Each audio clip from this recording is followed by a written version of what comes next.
I was doing some searching on the internet yesterday for I don't remember, but anyway, I was there was a link that actually took me to a YouTube video on that covered a version of Windows XP that's just been um, modified and tweaked with just in the last couple of years, somebody someone has actually been working on it and modifying it, and so I'm actually going to just do a video on how to install that in VirtualBox, because after reviewing it, I decided I was going to use it as my um, version of Windows XP within that I use within VirtualBox, because I'm a Linux user. So essentially, what I can do is actually uh, just load any version of Windows from within VirtualBox and use it without having to reboot my computer. So I'm just, like I said, I'm just going to do a video on how to set it up within VirtualBox. So I already downloaded the software, and I'm basically going to just create a virtual machine, and the name is, I'm just going to give it XP Delta, because I already have another one that's close in the name, and because I have XP in the name, it's going to default to Microsoft Windows and Windows XP 32-bit, so I just don't have to make any changes there. I can up the memory to maybe like 4 gigabytes. Um, and you can just change this, anytime after you get it installed. So it really isn't, really that important that you do it right now. So I'm just going to create it, and I'm just going to leave the disk size, the virtual disk size, as the default of 10 gigabytes, because I'm just gonna, I'm just using this setup to make the video on how to do it. So I just created it, and I'm just going to go back into the settings for that copy, and I suppose I can just modify a few things. Take I don't need a floppy. I can it doesn't like it when I actually have more than one processor, so I'll just leave it at one, no big deal. Display memory, I'll just up that to 128 megabytes, and I'll enable 3D acceleration. Um, Under the storage, I can actually just then, rather than doing it at boot up, I'll just choose the ISO I need to boot from, and that's actually XP Delta Edition ISO. And there's going to be a couple other ones you can see above the legacy update ISOs. Another one that'll actually load directly after the install is done. So I'm just going to get going on the install here. So choose that. Really nothing else I need to change, or at this point there's nothing else I need to change. So I'm just going to go ahead and get started. So obviously just boot it up, and as it boots, I don't know, maybe some people have never seen a setup process that actually looks like this. Like Windows XP does it, but this is actually the default look of the installation for like Windows XP. And so basically this is the 10 gigabytes that I actually had allocated for this install. So I'm just going to hit enter, and then rather than waiting, I'm just going to choose NTFS and just do it quick.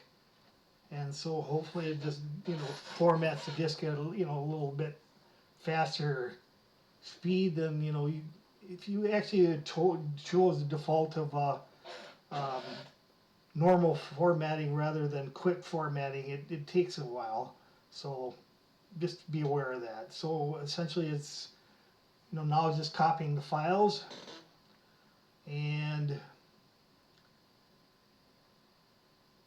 so we'll be done with this process pretty quick. and it'll want to reboot, and then I'll just change the disk once it reboots. But like I said, I was mentioning there's a legacy ISO which actually I'm going to install after the the initial setup is done, and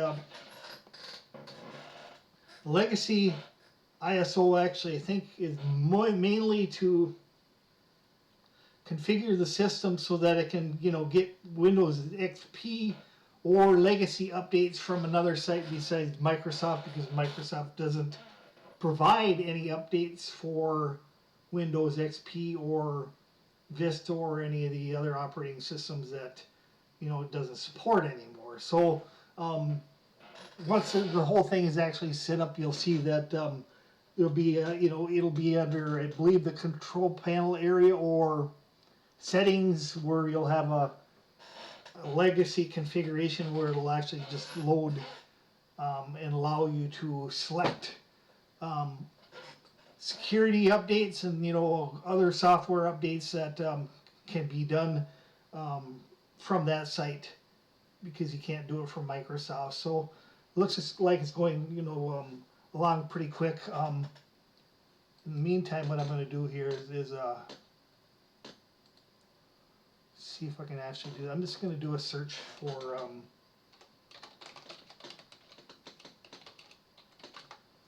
okay, so where I actually was able to to find the software with where the author, which is female, that's actually doing all this work, and she goes by the the nick of Skyweeb.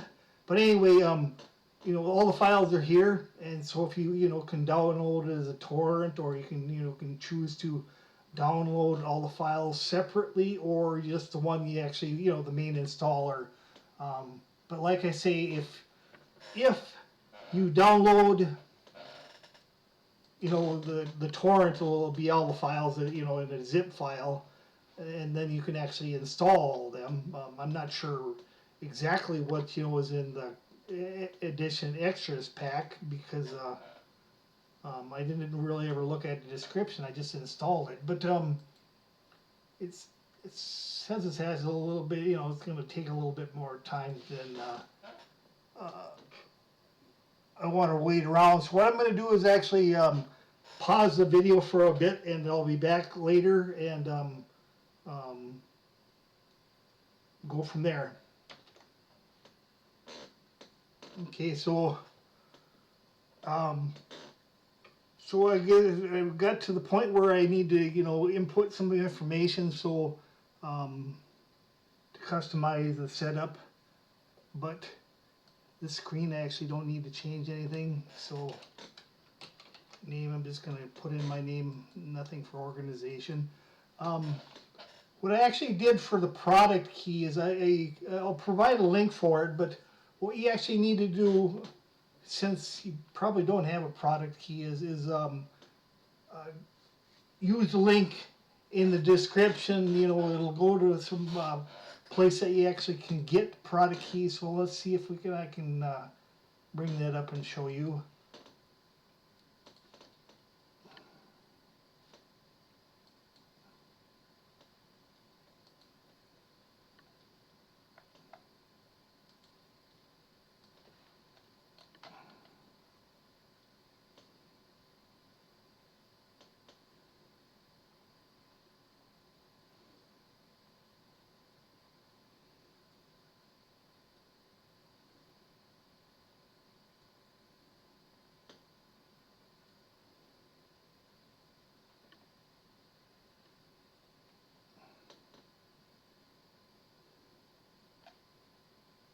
Okay, I'm not seeing it here. I thought I had.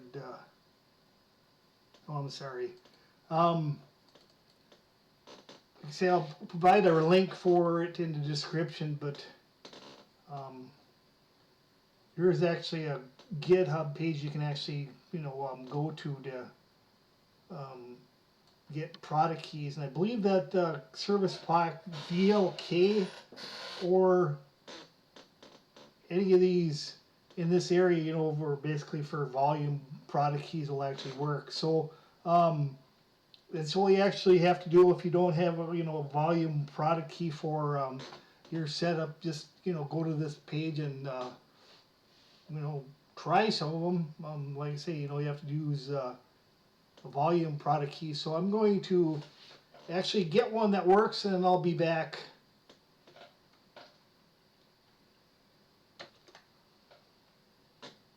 Okay, if you can see, I guess I just used this key here. I mean, it actually worked, but I'm sure that probably all of them actually work. So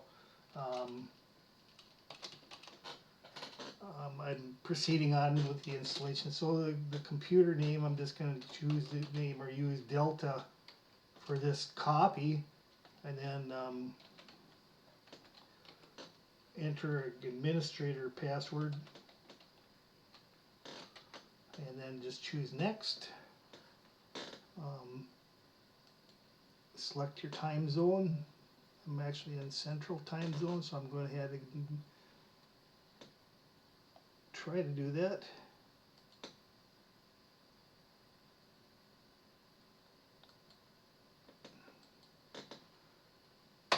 Okay, so then installing the network components. Still says it has about 30 minutes, so I'm going to pause again for just a bit, and I'll be back. Okay, so it's asking how I want to set up the network settings. I'll just leave it as typical and choose next. Leave it at, you know, the work group, and then it's continuing to copy files, so I'll be back again. Okay, I did finish the initial setup, and it's continuing to load up here. I'm not sure if I loaded up this. I made a mistake, so I'm going to pause here for a second. Okay, it actually rebooted, but then you know, I didn't actually remove the ISO from the settings for storage, so it actually booted off of it again. So I had to power it down. So what I'm actually going to do now is I'm going to change from the boot disk to the legacy update ISO. So it's actually now going to boot off the hard drive rather than the CD-ROM drive. Because legacy software isn't, it just needs to be installed from you know, the system, but it actually doesn't boot from it. So to prove it, you know, okay, so basic information. So I'm going to click on OK and just leave the resolution as it is for right now. We'll be able to change, you know, the resolution so that actually, you know, I can make it fit full screen. Nice about obviously running Windows XP, you know, or older versions of Windows from within Virtualbox is actually, you know, they're going to load, you know, much faster than newer versions like Windows 11 and so forth, because, you know, they just add so much stuff, and, you know, a lot of it's actually just unnecessary. So obviously you can just see the introduction screen where they have this new, you know, Merlin rather than question mark, and you know, I could just sit here forever, but I'm just gonna, you know, move on. Okay, so now I'm not positive that actually this makes any difference. You can select it or unselect it, but the thing is that you have to essentially go around the installation, you know, of updates, you know, from using Windows or Microsoft to using that legacy update or relocation. So what I'm going to do here is I'm going to try to turn the volume down.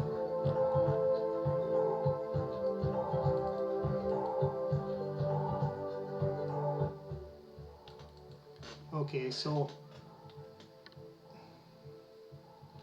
I'm just going to, you know, choose yes, this internet will connect to a local area network, which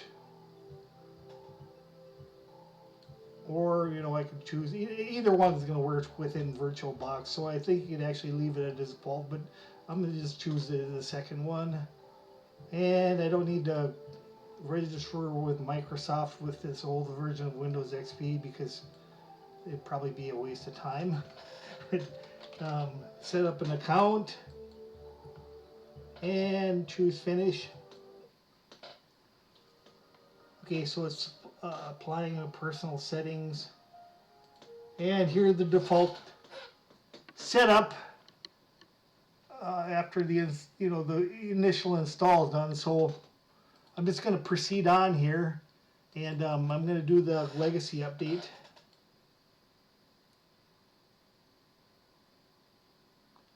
And I don't think you can actually change, obviously the Windows Update Agent and Legacy Update can't be changed because obviously there would be no point in trying to install the software if you could unselect either of those options, because then it wouldn't work anyway. So I'm just gonna just leave everything obviously as it is and just choose install. Okay, so basically it's the name of the site, I guess you may have seen that, but a legacy update, something or another. So it's actually downloading newest update information that it needs from the remote site. So after it's done with that, I'm going to do a quick pause because this is going to take a little bit to download the information. I'll be back. Okay, so it actually downloaded some data, and there's some information that needs to be updated on the system, so I'm just going to choose download and update now.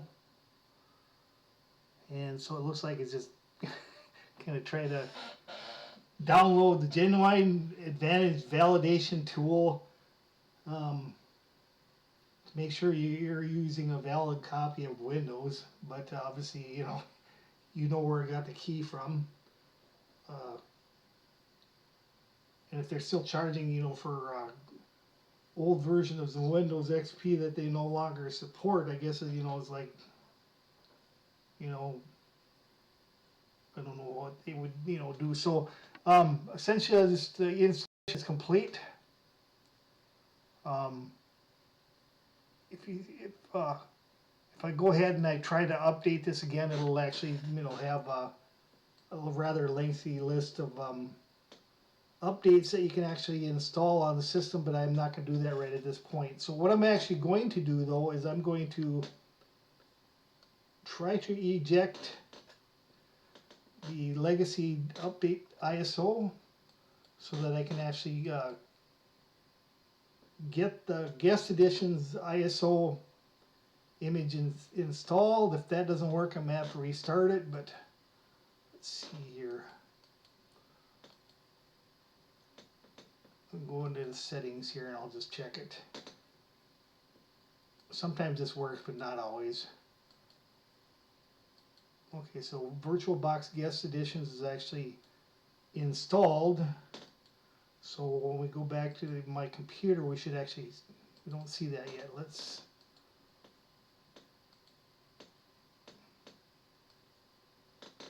try refreshing it. Okay, so it's not actually gonna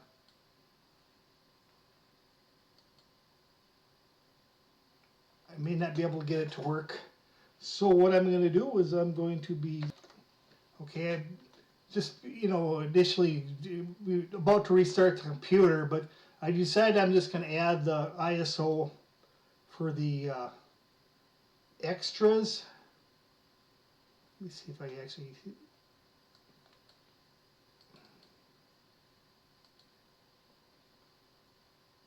okay, so basically Windows XP Edition Extras Pack, that should be what this is actually, even though you can't see the full name. So I can actually install those two things. So I'm just going to restart it here. Obviously it's not going to be able to start off of them because they're neither ISO is just basically data information, but neither one of them is bootable. So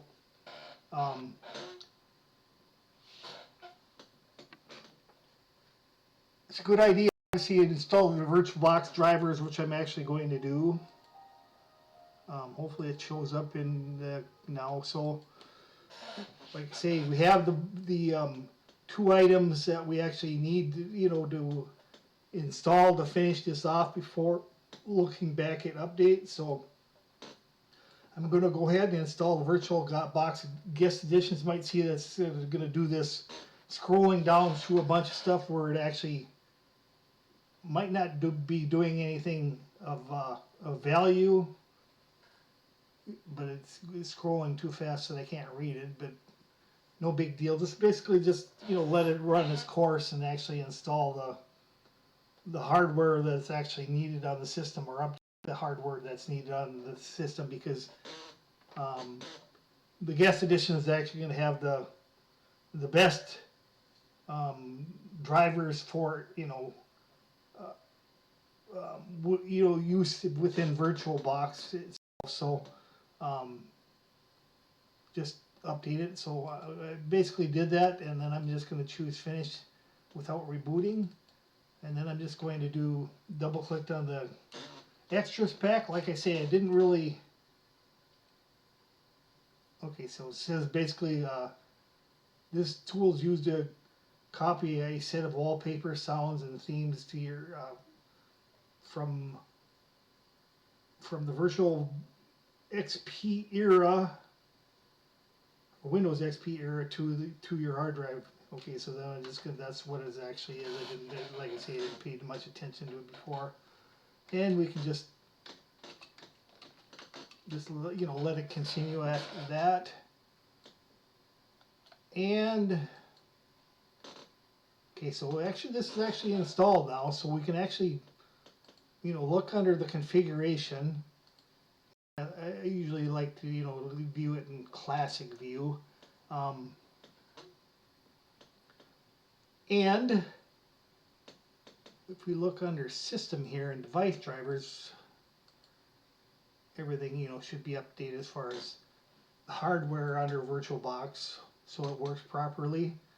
And this actually isn't going to do any good, and so we're going to go back to what I was mentioning before, which is legacy update, and I'm just going to let that run, and I'll have to pause here because it might take a little bit of time. I'll be back. Okay, so it's downloaded the information from the legacy update site, and you can see basically all the updates actually can be installed. And maybe I'll just install this one, leave everything else alone for the time being, but it seems like I can't install anything else besides that. And so we'll see if we can actually do the update of the software and the update of the one update that I actually selected. This is choose run now, and we'll just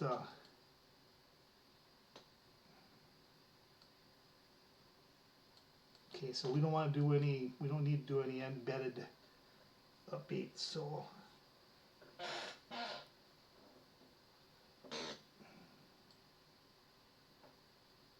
okay, so it actually can't do what it's trying to do with the Explorer open, and it actually loads the update set up through Explorer. And the only thing is that I actually removed the Explorer browser from my desktop and don't use it because it actually doesn't work too well for other, a lot of other websites. So I got a copy of Google Chrome that actually works, this older copy of Google Chrome that'll actually work, and I can provide a link for that. And there's another browser that's more up to date. I think it's based on Mozilla Firefox, which I think it's called Palemoon, and I think the version that's actually specifically for Windows XP NT 2000 is called Newmoon. And I can provide links to where you can download that, because like I said, it's pretty much continuously updated, so that you know it isn't a security risk like an older version of a browser might be. So that's the only other real changes I made. And while this is actually going on, I'm going to kind of, obviously you can do MSN, but I'm just going to remove that from the list, or you can remove it from the list, because I don't know that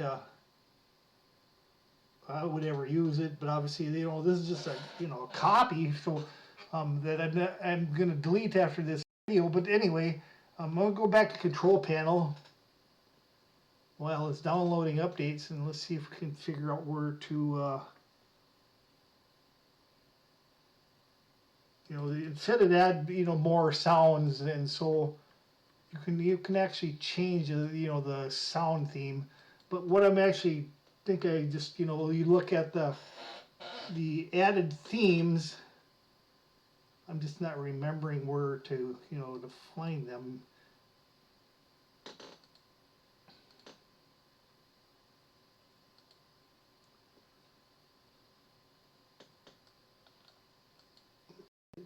Getting into here, but that takes me back to where I was. Okay. I'm sorry. Well, I'm going to close this. We're back to the list. So it actually downloaded and updated the installer, and so we'll have to just go through this process again. I reselected install Net Framework version 4, and then we can choose review and install updates. And while that's going on, we can minimize that, and then while I'm doing this video, I can't even think of how I was supposed to actually look at the themes, but it's like you just have to right click on the desktop. And so I'm not sure how many of these themes were installed by the setup or already here, because I didn't look at it obviously before I installed the updates. So but you can actually look at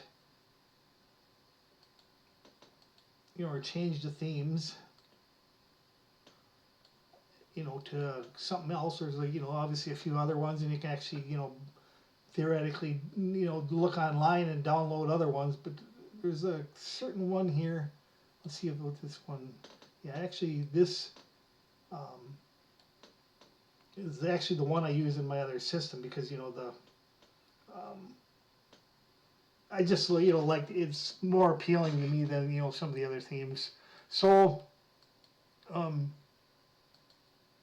it does have a few screensavers, and there's other ones that I could actually recommend were let's see if I can actually do that now. I think I got the everything else I needed, but there's a set of screensavers which are like RSS, or really slick screensavers that you can actually download for free from some site. But I actually set them up on a CD. So let's see if I can actually load that. Okay, so I can see if theoretically it can actually get them installed. So try autoplay.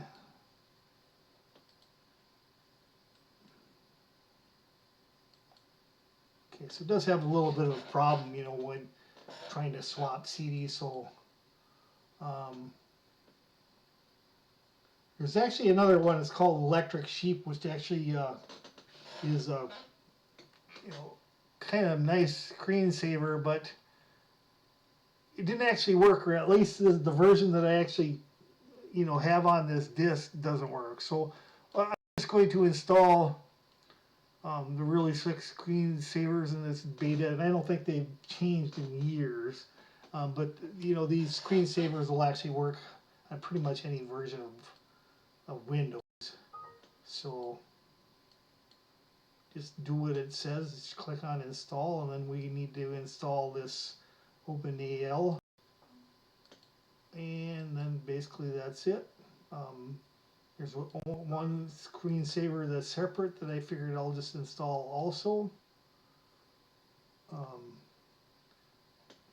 So essentially that, now that that's installed, okay,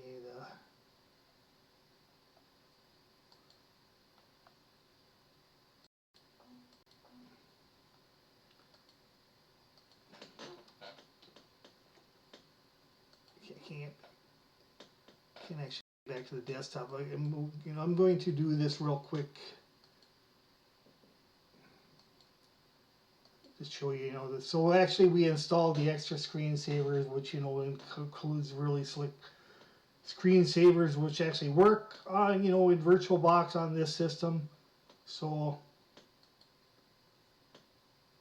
just to kind of give you maybe a preview if it'll actually work here.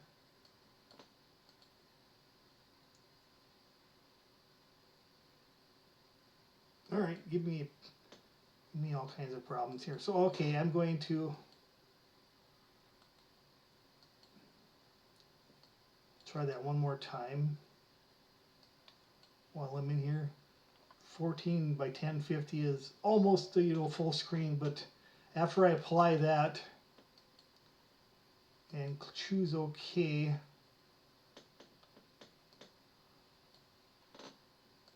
and if I try to do full screen mode and then choose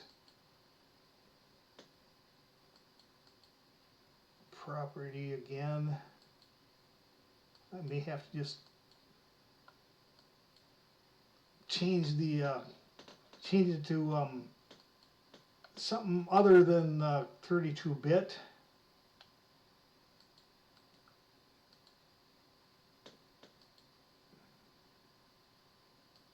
Yeah, if I ever full screen on my computer, it's actually 1920 by 1088, I believe.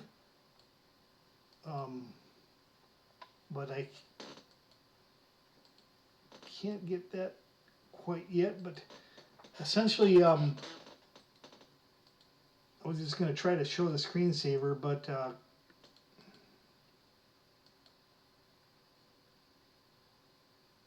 wasn't allowing me to choose OK.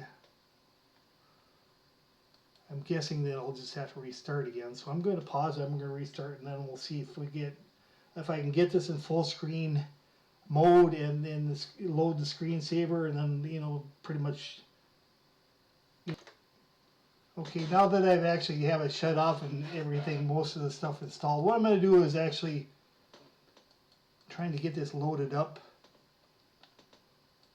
kind of give you an idea of how how reasonably fast it actually loads,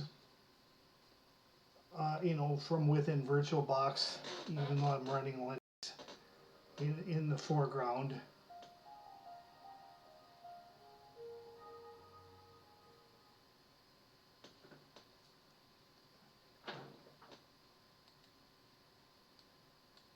Okay, so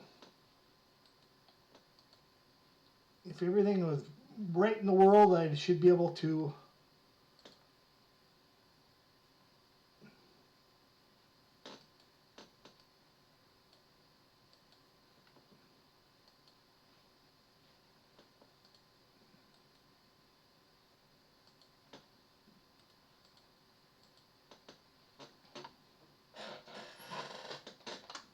want to be able to get this into the same screen size as actually my my background screen, but obviously you can see it's kind of stretched right now. So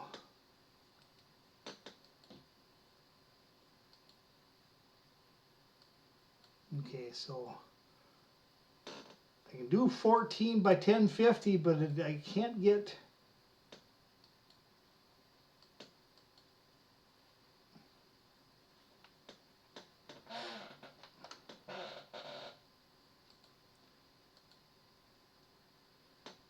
let me see if it actually updated itself. Okay, so 1920 by 1080. Kind of just had to mess around with it a little bit to actually get it to, to go full screen, but because it wasn't going to just do it on its own. So I had selected the screensaver, so I'm just going to try to do a quick preview of the really slick screensavers, and then I suppose I should probably do that. Should do one other thing here. I mentioned that about the web browser, so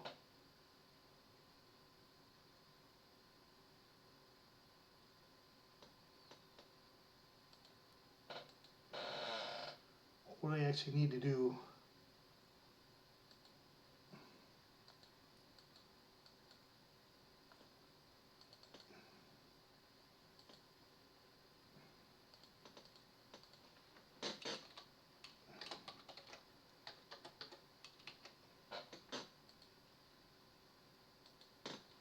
is actually be able to mount that. So Euphoria, I suppose it's a little bit laggier than when you're running within Virtualbox, but it may update itself. But I just was going to kind of show you what it looks like.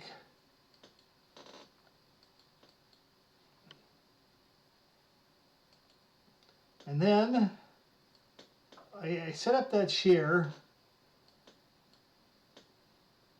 and you may not want to use Internet Explorer because it's not going to, I don't think it works properly for a lot of the internet sites out there, and so you may need to have something that's a little bit newer, the old version of Google Chrome that worked with XP might be a working option, but also if you really want something that possibly works better, you may need to just use Palemoon or Newmoon, but because like I say, the last update for it is actually was possibly even today, that you can actually download. So like I say, I'll provide a link and you can actually just look at it yourself.